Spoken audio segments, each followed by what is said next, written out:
A year with Caitlin Clark.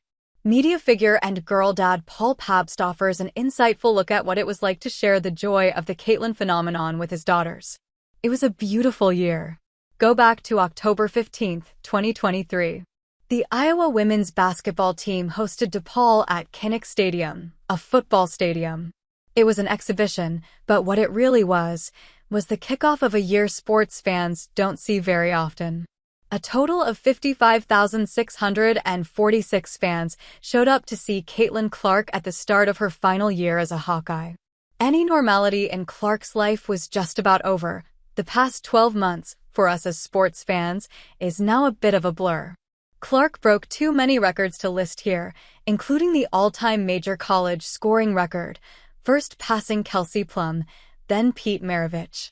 Oh hey, there's Jason Sudeikis at another home game. Look, there's a Nike billboard in Iowa City. There's Clark on the Manicast. Another award, another buzzer beater on national TV. Then on to the NCAA tournament. Probably the only time in my life that the buzz leading into the women's tourney was much bigger than the men's. The biggie, the much-anticipated rematch versus LSU. I was there, in the random location of Albany, New York. It felt like a heavyweight title fight. The place was beyond packed. No tickets available. Iowa fans lining the streets. It lived up the hype. Next up, the WNBA draft, which quadrupled the ratings of any previous WNBA draft telecast. You know the rest. The slow start with the Indiana Fever 0-5. The fangs of criticism that came out in May have gone almost silent with the performance of Clark and the Fever since the Olympic break.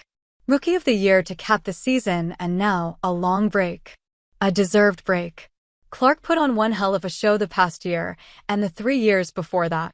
Speaking for myself and a lot of other sports fans, we got spoiled over the past 12 months.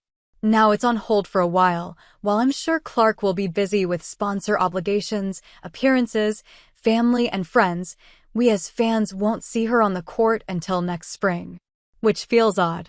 She's been omnipresent the past calendar year, from Iowa to Indy. You didn't have to search hard for her games or for coverage of her. If you own a phone and have any type of social media, Caitlin coverage was likely delivered to you daily. Alright, now to the not-so-good stuff. You know where I'm going. The coverage of Clark has gone off the rails in some ways. Many sports media outlets have seen the numbers and engagement that any post around Clark gets on social media.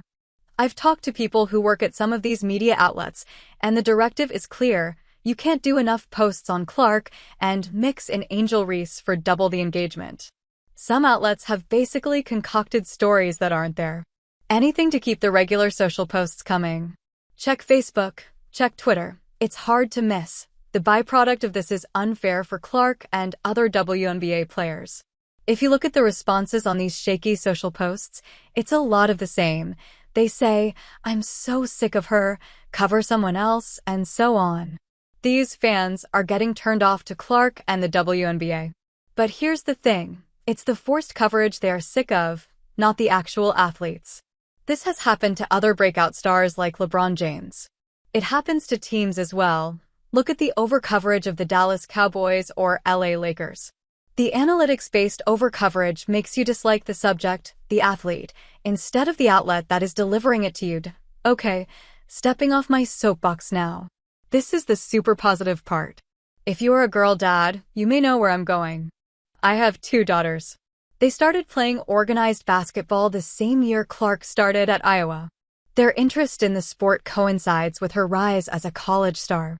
I can't tell you how many Iowa games my daughters and I watched in the past 4 years, and it continued with the Fever. As a dad of a 13 and 15-year-old, they start finding more reasons to not hang out with their parents.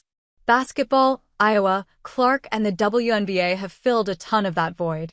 And it's not just Clark, they love Juju Watkins. Hannah Hidalgo, they know most of the WNBA players now.